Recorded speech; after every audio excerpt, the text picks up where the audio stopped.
Okay, I'll talk about the cards individually now.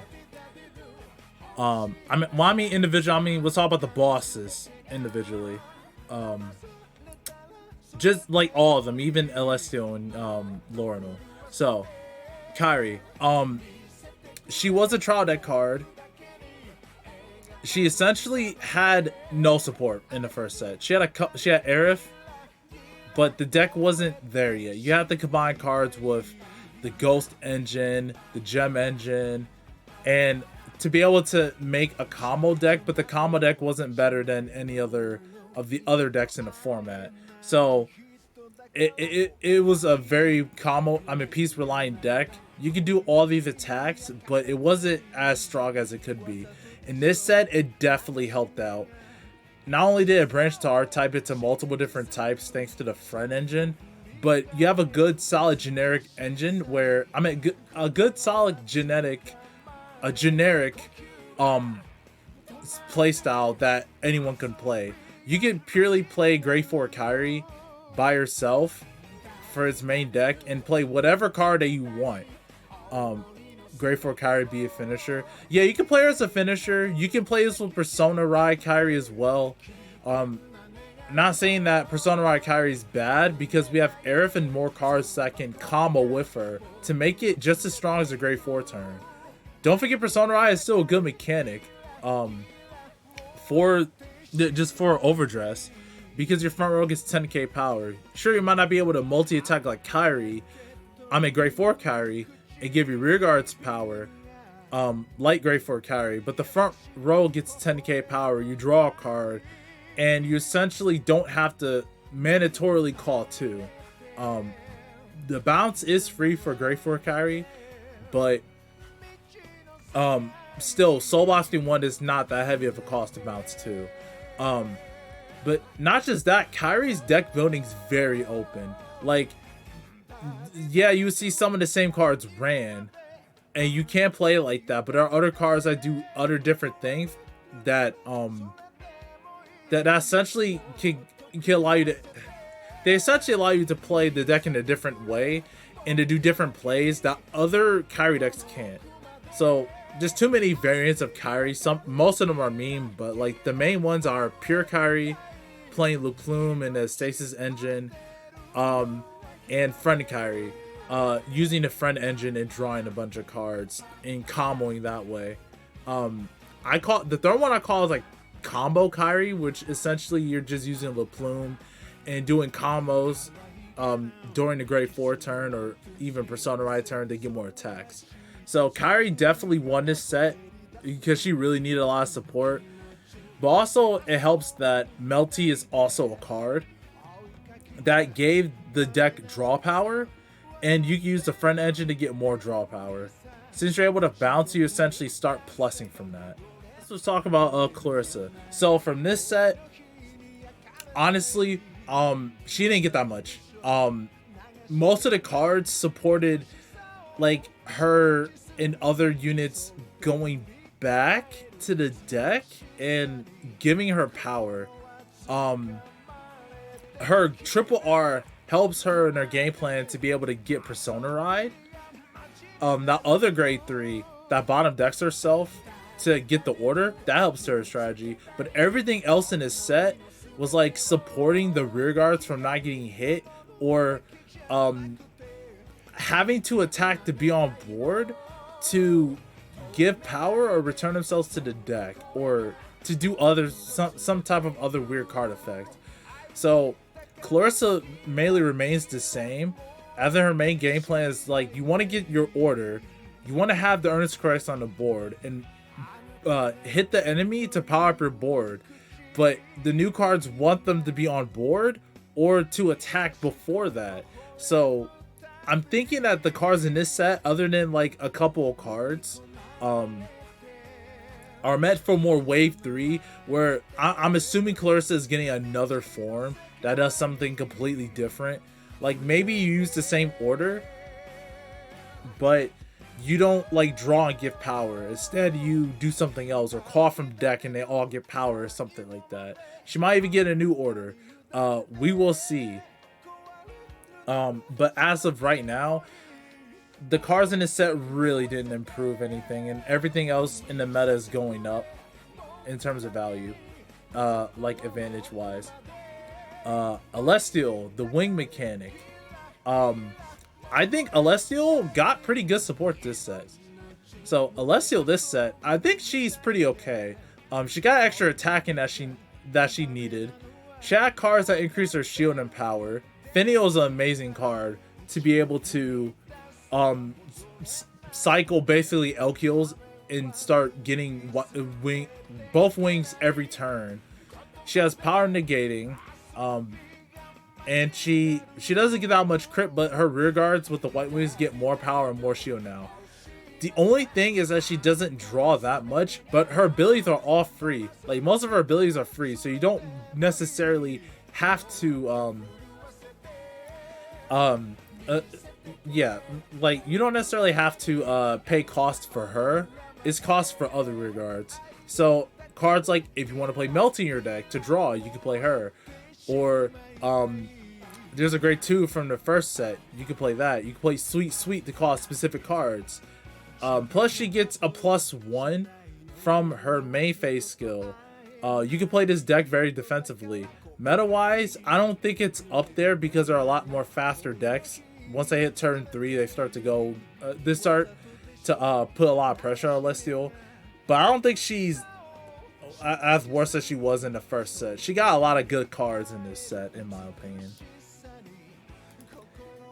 Next, we got Loreno. So this deck was number 1 in the first set. She was really overtuned, and because she's overtuned, they couldn't. I mean, there's not really that much cards in this set that help her. Like, neither her triple R does that much, and she still has good support. Like, even still now in Japan, she topped a couple of locals, and she made some scenes even when Kyrie is a better deck, according to her stats over there. Laurel, like, none of the cards really helped her weakness, as in, like, she has a very poor early game, which I don't think they will ever, like, make that better. What I meant to say is, if you're going second with Loreno, your grade 3 turn is not as strong.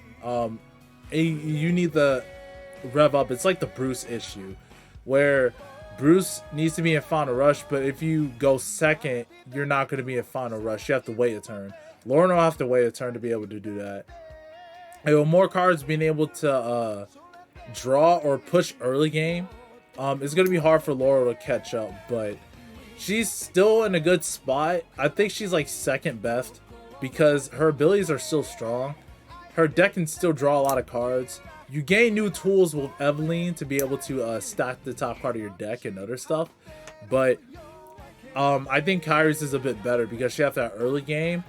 She's able to draw as much, if not more, than Loreno. And in the meta, I just think that there are cards that wipe her rear guards. Kyrie can replace her rear guards by bouncing it or just not calling them from early game. So yeah, I think Loreno's second best, but isn't the support this set really didn't help her. Next, Willista.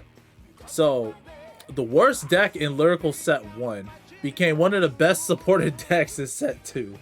So Willista got a lot of good cards that allow you to get your engine going. She got a good triple R that's able to restand and attack your opponent again, so you have 4 attacks. And already she was an aggro deck, so you can call cards early game, play cards that want to be called early game, and try to close the game as fast as possible. She also filtered the deck, but there are cards that either go back to deck, cards that refill your deck from prevent you from decking out, cards that search the gems from drop, and not to mention set 1 had cards like that. You can still plus with Willista from your drop zone. I mean, from her grade 1, that if you play Everlasting Sapphire, you could draw a card. That's not once a turn. For each copy, you draw a card. Like, Willista got some of the best support this set, in my opinion. But is she, like, competitive? Not yet. She still needs a lot of help when it comes to surviving the late game. And when it gets to the late game, she doesn't have enough power to close it out. So she's most likely an aggro deck, and she might become better in the future. If all of these girls are getting another grade 3, she might become even more stronger. Since soul blasting Sapphire, you just neg so many cards out of your deck. If you're able to compress your trigger back with triggers, that might be a little bit better and a little bit more worth it to use it. But for right now, Melissa got the best support, but she's not the greatest right now when it comes to meta viability. So I almost forgot what you. So Felty Rosa, in this set, she got cards she needed. I will say that her triple R helps. You can plus from drop. You can folly remove cards during your battle phase. That isn't just Ingrid or Eleanor. But I still think, even though you can attack up to 5 times, I still don't think she's there yet. Like, she's not as bad as she was set 1. Because set 1 was like sort of like you had to high roll to get her effects off, to get the extra drive checks. But it's more consistent again now. It's just not there yet. And I think it's just not the mechanic overall. I think the mechanic's good. It's just the value of the cards that we have right now. They don't really convert to much hand because you're still losing that drive check, but you're not getting like good shield unless you hit a trigger. But then again, checking a trigger means you don't check a ghost, and your opponent can PG to Vanguard. So her issues of hand are still there. And since she's xenophobic to only ghosts, until we get ghosts that like plus to hand, we'll get to see if she becomes a little bit better. She does have more early game cards now, but like I said, they don't really necessarily like push the game. And playing cards that aren't a ghost is anti-synergistic with the deck. So Felty is not in the same place as she was before. She's a bit better, but meta-wise, I think she still needs a lot of help like Willista. Alright, first we'll talk about Fortia. So, the new art type from set 2. Fortia, I think, is a okay deck. It can win games. It is not terrible to play. It is very easy to play. You get a pretty sizable hand. Calling your cards to rear circles, not...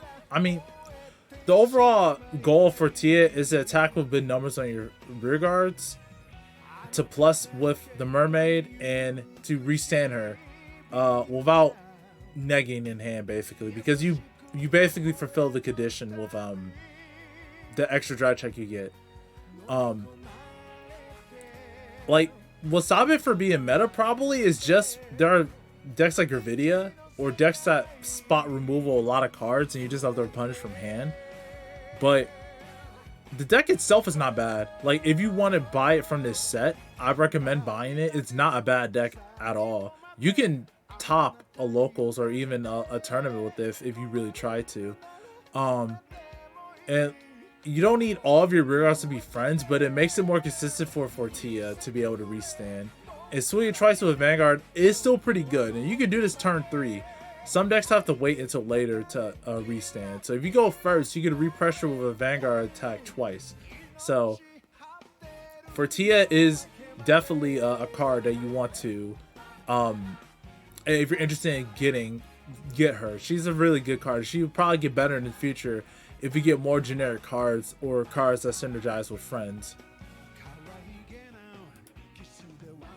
And then we have the last card I want to talk about. We have Herminia with the powerful mechanic. So I want to say this for last because this is probably worse than Relissa's set 1. Now, as much as the mechanic powerful is supposed to be powerful, the only strong thing about the mechanic is you being able to ride from right deck while paying a cost of discarding a card. Powerful requires you to use up all of your resources, which is already bad enough.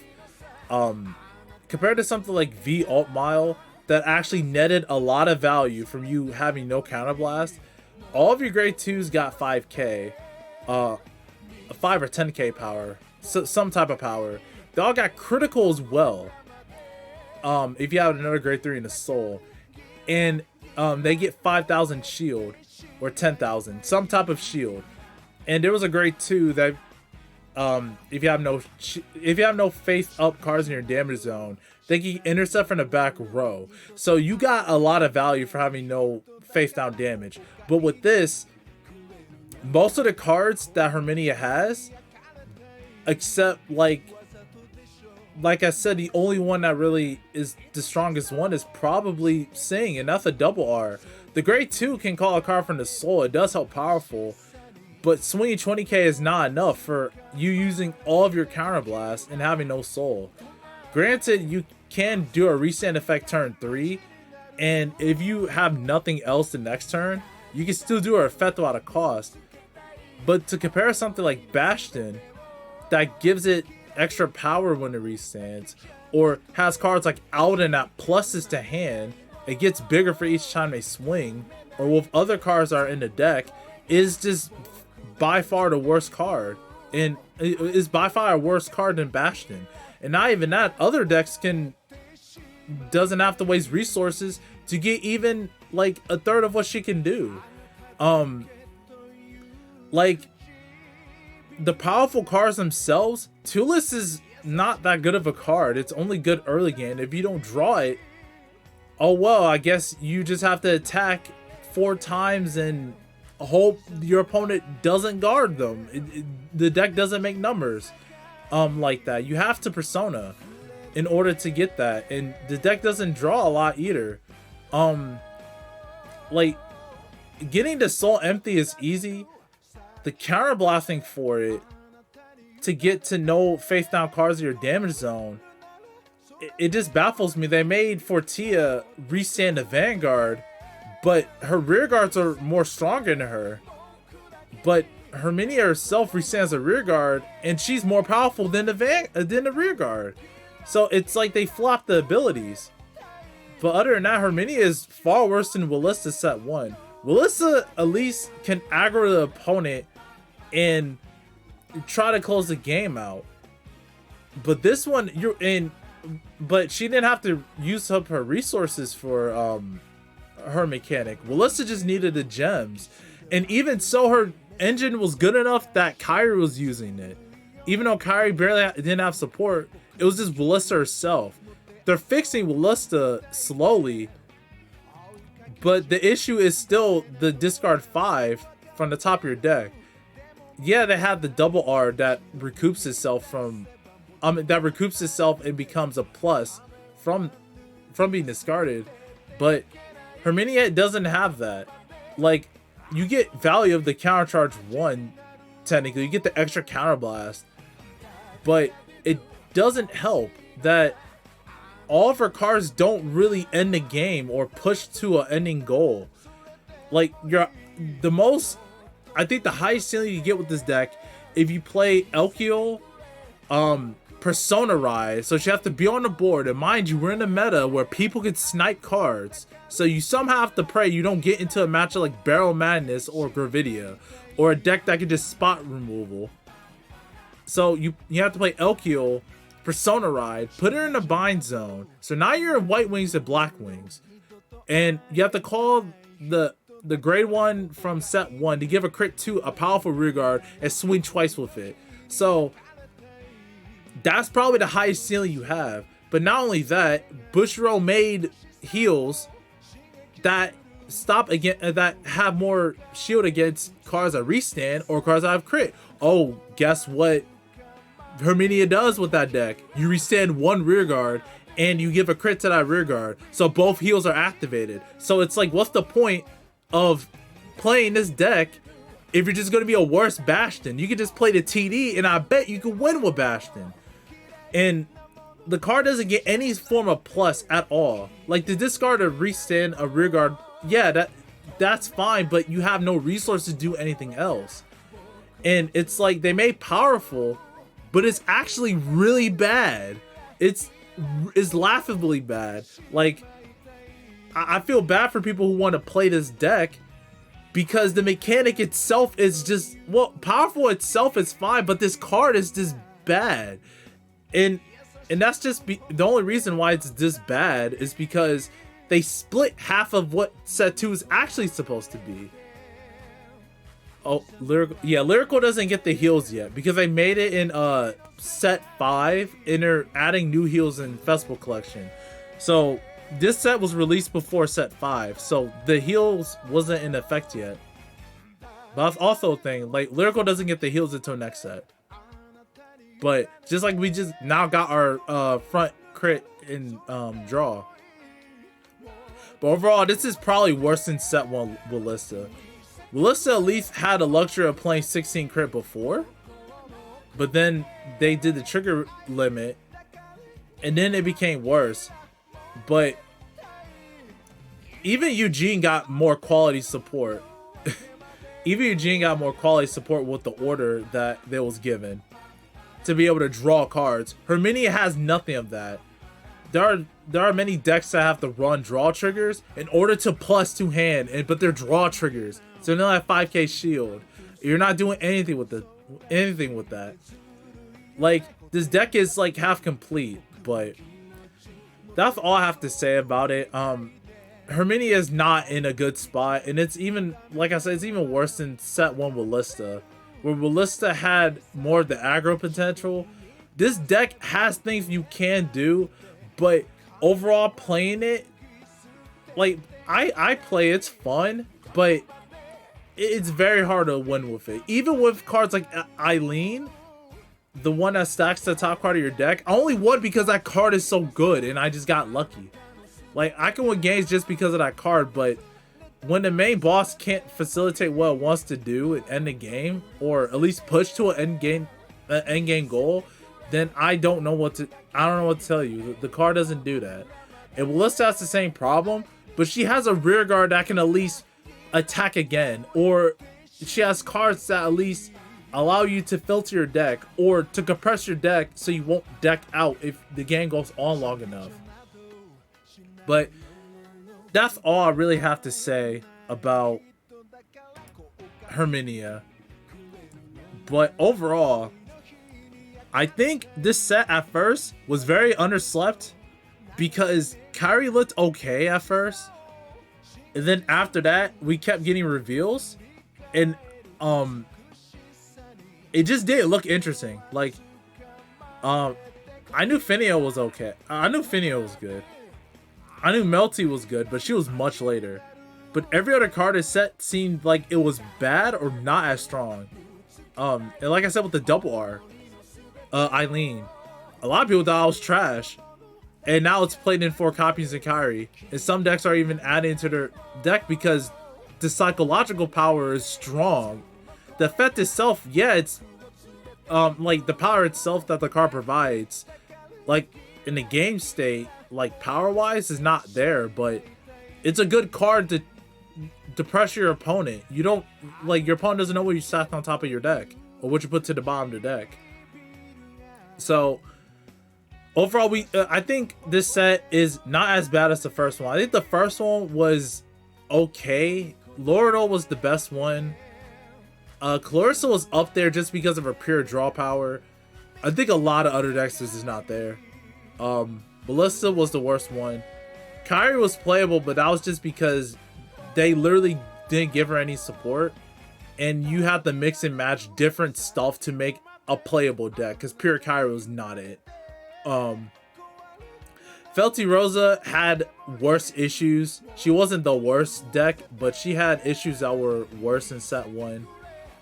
Alessio just didn't have enough cards to support her to be able to warrant now. But now, like I said, we got the stuff that some of the decks needed. Create a whole new deck that's just very bad. Fortia is strong.